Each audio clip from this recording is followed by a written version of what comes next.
Hi, friends. All right, welcome back to another episode of Called to Homeschool, where we are diving in to tips to help you to quit yelling and getting ready for No Yell November, which is coming up. This year, I am doing a no yelling boot camp, and I'm really excited about this because I just want to give you as much help as humanly possible. And so I want to be able to give you lots of videos and help and coaching and all those types of things and make it fun and have a competition with it and just do a lot of fun things with that so that you can really start getting some skills and habits to stop yelling and to just even quit the desire to yell, which is a really awesome and fun place to be. I did want to tell you about some of the things that we'll be doing in the No Yelling Boot Camp that's coming up. So, part of what I'm doing is I want to set you up for success, right? I want the house to always win. Just like if we were in Vegas or something like that, they always make sure that the house can win. So I want to make sure that you are set up for success. So part of that is making sure that your most basic fundamental needs are taken care of. And so with this, with tracking what we'll be doing is there will be certain areas that you will be tracking and trying to hit each day. So some of these areas are sleep. Now, instead of trying to think you have to get in a certain amount of hours of sleep, you're just going to be tracking how much you're sleeping. And this is great because I've worked with people in the past who are like, I am not getting anything done, like my day is so hectic. And as I have them just start tracking their sleep, they realize that they're staying up till 1 or till 11:30 at night, and then they're so exhausted the next day that it's just taking it out of them and can just start seeing that how their sleep is affecting them, because there's so many great studies about how much sleep we need, and with electricity, which is beautiful and wonderful and I love it, a lot of times we can stay up later and stay up way later than our bodies need to. So be just tracking our sleep, so not getting a certain amount of time, but just start noticing like, oh, I feel way more irritated when I don't get sleep. Oh, I was able to be way more calm when I did get enough sleep, right? So just giving you a lot of information. The next one that you will be doing is walking 6,000 steps a day. Now, the reason for this is because our bodies need to move. And the depression threshold is about, I don't remember the exact number, but it's just under 6,000 steps a day. And so, if you want to be above the depression threshold, say that really fast, that's a tongue twister. You want to be walking at least 6,000 steps a day. Now, this one's fun because not only have I done this with mamas, but I've done this with teens, and it has been life changing. There was one specific teen I was working with who wasn't like clinically depressed and wasn't hurting themselves and just, but like wasn't doing anything. Just had no motivation, didn't really feel like anything, and just kind of was like blah. That would be the best way that this teen described themselves. And so I just challenged this teen with some of these things that I'm challenging you with. And one of them was this walking. And it has been amazing because this teen has kept up this walking habit because it changed their life so much. And so this was fun as part of my creation coach certification last year with Brooke Snow. This was one of the, well, actually, both of those we had to do was track our sleep and also the 6,000 steps. And it was funny. Some nights I thought, oh my goodness, like I have to walk around my living room to get this in if it was cold outside or whatnot. But then you just start getting creative. You park a little bit further away. You make sure you get up and you stand and you walk a little bit more, right? You take the stairs instead of the elevator, and you start realizing it's not so hard. So, a reason I'm having this as being part of No Yell November is because when we are not moving our bodies, it is the same as taking a pill that makes us feel more depressed. And so, if you are feeling more depressed and your kids spill, or they're late, or they're not doing something you asked them to do, guess what? You are way more likely to yell. So, that is why I will be having you do the sleep. No, sorry, steps. Next one is our food. And this one I was really struggling with. What was something that serves people, because like I eat meat, some people are vegan, some people eat bread, some people don't eat bread. So I was really trying to think of what was something realistic instead of like give up all sugar, which would probably be tricky when you're trying to give up yelling at the same time. So instead, I wanted to say something to do. So for this one is going to be eating 2 to 3 servings of fruits or vegetables. And you can kind of pick. So if you are not eating any real food, then just try to get 2 pieces of fruit in a day. If you are pretty good, then try to get 3 veggies in a day, right? And so there's a little bit of wiggle room with that one of just trying to eat some real food and get some real food in your body. Because if you are eating a lot of junk food, you crash. And when you crash, you're irritable and you're more likely to yell at somebody, right? So all of these things are just to set you up for success. Another one is water, being able to drink enough water. Now, I did a 75 hard, I don't know, was it last year? I can't remember when I did it. And one of the things they have on there is drinking a gallon of water a day. And it has been awesome. And I have been able to keep that habit up because I feel so fantastic. But that might be too big of a jump if you are not quite there yet. So another great place to start with water is taking your weight, halving it, and drink that many ounces. So if you weigh 100 pounds, then 50 ounces of water. If you weigh 150 pounds, right, that's 75 ounces, so on and so on. So whatever you weigh, half it and drink that many ounces of water. Another thing that I would want you to do is to do 5 minutes, and this can be an and or meditating and journaling. So if you want to journal for 2 minutes and meditate for 3, or just 5 minutes of journaling, 5 minutes of meditation, just to really get clear of what you're creating. So neat. I found an old journal entry where I had written a letter from my future self, and something I was really struggling with at the time that I thought, I don't know how I'm ever going to be at peace with this. And it was so interesting because I wrote a letter and I kept it on my journal, and then I would journal about it often and I would meditate about it often. And I had forgotten that this now just became my new, like the person I am that is just at peace with this in my life. And it was so interesting that just that little bit of meditating and seeing myself being calm, or meditating and seeing myself be at peace with something, or journaling about it and like, I want to be mad about this, but I don't want the results of that or the consequences of that, right? So just taking the time to meditate and journal, to meditate with your day and think of what is it like, how do I want to show up today? Think of it, Michael Jordan talked about this when they asked him, I do not know the exact numbers, but how did you make so many shots in a game? And I'm butchering this.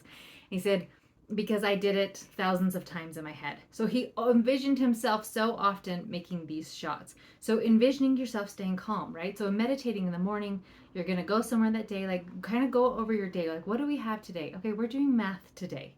Whew, this is a day where I usually lose my mind. How do I want to show up? How do I want to react? How do I want to behave? And you start making this game plan before, so that you don't just show up and wing it. When you're winging it, it's maybe been yelling. And so, even if you aren't joining us for the challenge, these are just awesome little habits to have each day to help you set up for success. So those are some things that we'll be doing within the boot camp. I will be going into details and showing you why they work and the science behind it, and it will be a lot of fun. And then obviously lots of skill and mindset stuff with actually not yelling. So anyways, you can go check that out at coachmeg.thomas. That's, yeah, coachmegthomas.com. Did I say that weird? I don't know. coachmegthomas.com, and I put a no yelling boot camp link right at the top, and you can go in there and kind of see what you'll get. So anyways, go check that out. So last week I talked about tip 1, and that was that yelling is 80% mindset and 20% skill. And if you're in the free no yelling support group, that was an interesting question that I threw out there, that what is some of the mindset that you had noticed that you were saying, and what could you do something different? So that's kind of a question you could ask yourself today of, what is a story that's not serving me, and what is something else I could say instead? So today, let's dive into tip number 2. And this is quick fixes don't work. Quick fixes seem like such an amazing idea, right? We have get rich quick, where if you invest $2,000 in my pyramid scheme, by this weekend, you're going to get $18,000. When in reality, you're most likely going to just lose $2,000, right? My husband does finances, and there's no like getting rich quick. It is controlling your spending, and it is being wise with your money and a good steward over your money, thinking of ways and being creative of how to earn money, just different things like that. And then you start accumulating wealth, and then you can invest it and buy properties, or you can do stocks or whatever it is you want to do, and you can accumulate a lot of wealth. There's no get rich quick unless you inherit gobs of money or win the lottery, which probably isn't very likely for most people, right? So we know that doesn't work with money. We probably also know it doesn't work with weight loss. That go and lose 10 pounds if you go do this juice cleanse. Now, I'm not bagging if you like to go do juice cleanse, but if you think that you go and do a juice cleanse this weekend and you drop 10 pounds, first of all, I don't know that that's good for your body to drop 10 pounds so drastically. you most likely gain it all right back. And usually, if you don't change your habits with food and you lose weight by doing a really intense diet or something that's not sustainable, you'll usually gain the weight back and a lot of times more weight than where you were originally. So, quick fixes don't work. And there are usually consequences to attempting quick fixes. So, consequences of getting rich quick, right? A lot of times you're out money because you just keep throwing money at the next big thing that's going to make you gobs and make you the next billionaire, right?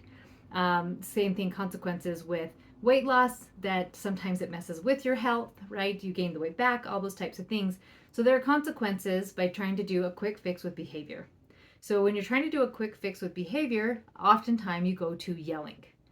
And as most of you know, after you yell, just listening to coaching sessions and in our private Facebook group, the free one, um, nobody feels good after they yell at their kids. They're not like, wow, I feel amazing now that I did that. So, one of the consequences to yelling is you feel terrible and you feel guilty, right? Not only that, you have consequences of a disconnect. If you think about that, if you had a girlfriend who came in and yelled at you, you're probably not super excited to see her and you probably don't want to be with her. Same with your spouse. If he came in and he's yelling at you, you probably don't want to talk to him, right? And so, your children, if you are yelling at them, you are creating a disconnect because it is no longer safe to talk to you and all those types of things. Now, this is not to say that you mess up one time and you have ruined your children and any possibility for a connection. That's like saying if you eat one donut that you will be diabetic and die, right? Absolutely not. It's the continuing the habit of just those little bits of snippiness and being critical and yelling quite often. Just like if you started eating donuts every day, then you're going to start seeing those negative consequences, right? So as you are trying to give up yelling, allow it to be a process. It is not a light switch moment that you walk into a dark room, you flip on a light switch, and boom, you have light, right? It is a sunrise experience where it's very dark. And then when you have the sun hasn't even peaked up yet, but the sun is starting to come up, and there's a little bit of light, and you can see. And I think with that, sometimes you would see that in maybe behavior or connection. And all of a sudden, there feels like there's hope. Like, okay, what I'm doing is working. But it takes whatever time the sun comes up, let's say it's 6 a.m. And to the time that you get the noonday sun, that's about 6 hours, right? Versus a light switch, which is instantaneous.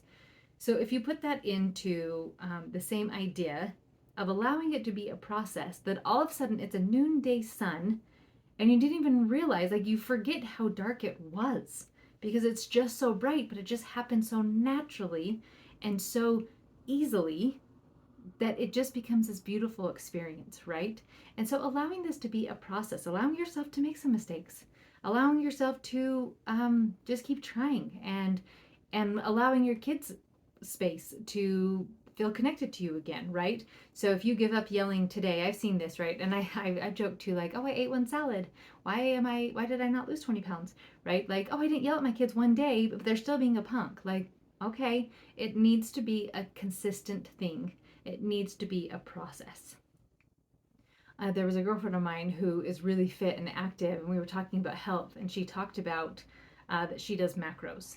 And so she tracks her carbohydrates, her proteins, and her fats. And she says it's interesting because when you do this, you don't actually see any results for a while until you do.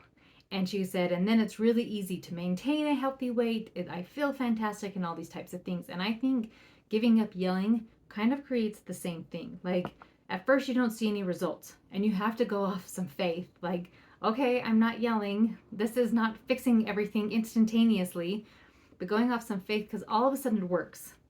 When all of a sudden your kids feel safe to come and talk to you, when your kids will start listening to you, when you allow your children to just be annoyed or feel irritated and not take it personally, and realizing that sometimes when you're a parent and you have to say no to things, that it's okay, and it's also okay for your kid to disagree with you, and it doesn't have to be the end of the world, right?